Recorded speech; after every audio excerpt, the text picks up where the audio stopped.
Seruput kopi dulu, Lur. Kali ini kita bahas satu momen menarik yang terjadi di waktu yang hampir bersamaan di Asia Tenggara. Di satu sisi, Malaysia mulai memasang kapal perangnya di Lumut dengan persenjataan utama Meriam 76 mm. Di sisi lain, Indonesia justru sudah melangkah jauh, bukan cuma soal VLS, tapi juga kaliber Meriam utama kapal. Nama Bala Putra Dewa muncul ke publik dan langsung memantik diskusi panjang.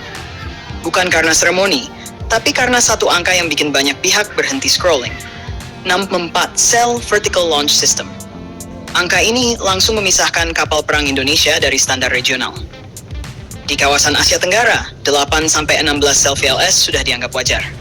Tapi ketika Indonesia bicara puluhan sel, bahkan menyentuh 64, diskusinya bukan lagi soal kapal patroli bersenjata, tapi platform tempur utama yang bisa mengendalikan ruang laut dan udara sekaligus.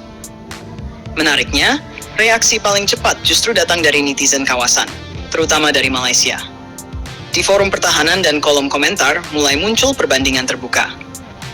Banyak yang secara jujur mengakui bahwa dengan konfigurasi seperti ini, kapal perang Indonesia sudah mendekati kelas destroyer ringan.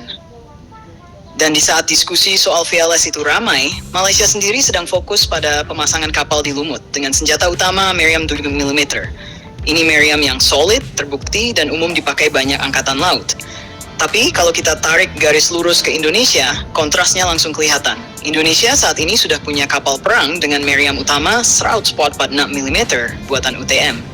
Kaliber ini bukan cuma lebih besar di atas kertas, tapi membawa dampak langsung ke daya hancur, jangkauan tembak, dan efek gentar di permukaan laut. Ini bukan lagi sekadar warning shot, ini sudah masuk kategori serious naval firepower. Artinya apa? Saat Malaysia masih mengandalkan konfigurasi konvensional, 76 mm sebagai tulang punggung, Indonesia sudah menaikkan standar. Meriam besar dipadukan dengan puluhan sel VLS, menjadikan satu kapal bukan hanya kuat bertahan, tapi juga dominan saat eskalasi. Di titik ini, komentar netizen Malaysia mulai terdengar berbeda. Bukan lagi soal adu pendapat, tapi soal ketertinggalan struktural. Banyak yang menyinggung proyek kapal mereka yang berjalan lambat, sementara Indonesia terus menambah kualitas, bukan cuma kuantitas. 64 VLS memberi fleksibilitas misi. Meriam 146 mm memberi daya pukul. Kombinasi ini jarang ditemukan di kawasan Asia Tenggara. Dan ketika dua kemampuan itu digabung di satu platform, pesan strategisnya jelas.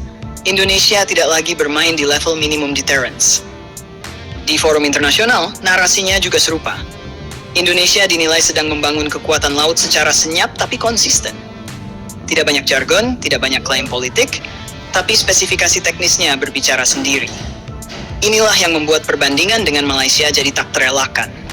Bukan karena ingin merendahkan, tapi karena jarak kemampuan sekarang makin mudah diukur. Dari VLS, dari kaliber Meriam, dari filosofi desain kapal. Saat Malaysia masih mengoptimalkan 76 mm, Indonesia sudah menggabungkan Meriam berat dan sistem peluncur vertikal besar dalam satu kapal. Dan ini terbaca jelas, bukan hanya oleh analis, tapi juga oleh netizen biasa yang mulai paham angka dan spesifikasi. Kedepan pertanyaannya bukan lagi siapa punya kapal lebih banyak, tapi siapa yang punya kapal paling siap tempur. Dan selama Indonesia terus bergerak ke arah ini, wajar kalau kolom komentar kawasan terus panas. Seruput kopi terakhir, Lur. Kalau menurut kalian, apakah konfigurasi seperti ini bakal jadi standar baru kapal perang Indonesia ke depan? Atau justru membuat jarak dengan negara tetangga makin sulit dikejar? Jangan lupa subscribe, like, dan komen di bawah sambil ngopi.